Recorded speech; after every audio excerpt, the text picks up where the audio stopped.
ବାଲେଶ୍ୱର 23/1/2024 ଶିବସେନା ପ୍ରତିଷ୍ଠାତା ବାଲସାହେବ ଠାକରେଙ୍କ 100ତମ ଜନ୍ମଦିବସ ପାଳିତ। ବାଲେଶ୍ୱର ଶିବସେନା ପକ୍ଷରୁ ଶିବସେନା ପ୍ରତିଷ୍ଠାତା ହିନ୍ଦୁ ହୃଦୟ ସମ୍ରାଟଙ୍କ 100ତମ ଜନ୍ମଦିବସ ପାଳିତ ହୋଇଯାଇଛି। ଜିଲ୍ଲା ପ୍ରମୁଖ ପଦ୍ମଲୋଚନ ପତିଙ୍କ ସଭାପତିତ୍ୱରେ ଏକ ସ୍ମୃତିସଭା ରାଣୀପାଟଣାସ୍ଥିତ ଦୃଷ୍ଟିହୀନ ବିଦ୍ୟାଳୟରେ ଆୟୋଜନ କରାଯାଇଥିଲା।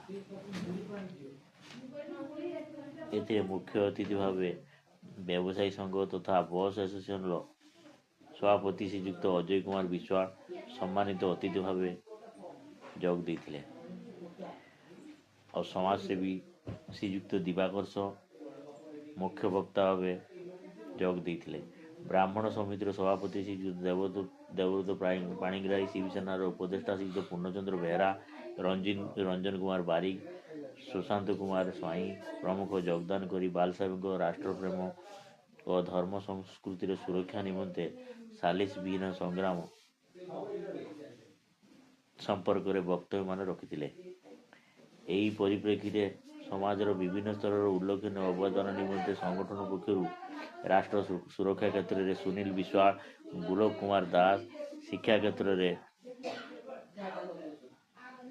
ସୁଶାନ୍ତ କୁମାର ନାୟକ, କୃଷି କ୍ଷେତ୍ରରେ ଜୟନ୍ତ କୁମାର ସିଂ, ଗୋମାତା ସୁରକ୍ଷା କ୍ଷେତ୍ରରେ ଜିତେନ୍ଦ୍ର ସ୍ୱାଇଁ, ସମାଜସେବା କ୍ଷେତ୍ରରେ ନିଶା ମିଶ୍ର, ସମାଜସେବୀ ଶ୍ରୀ ସ୍ମୃତିବାସ ଦାସ ଓ ସାମାଜିକ ବନୀକରଣ କ୍ଷେତ୍ରରେ ନୀଳକଣ୍ଠ ଦାସ,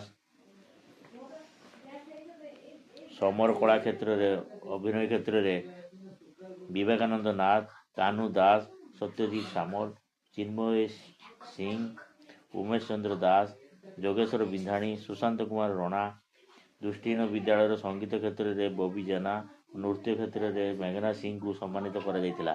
ଏହି ଉତ୍ସବରେ ଗଙ୍ଗାଧର ବିନ୍ଧାଣୀ, ଡକ୍ଟର ରତନ କୁମାର ପାତ୍ର, ଜିଲ୍ଲା ପ୍ରମୁଖ ମନୋରଞ୍ଜନ ପରିଡ଼ା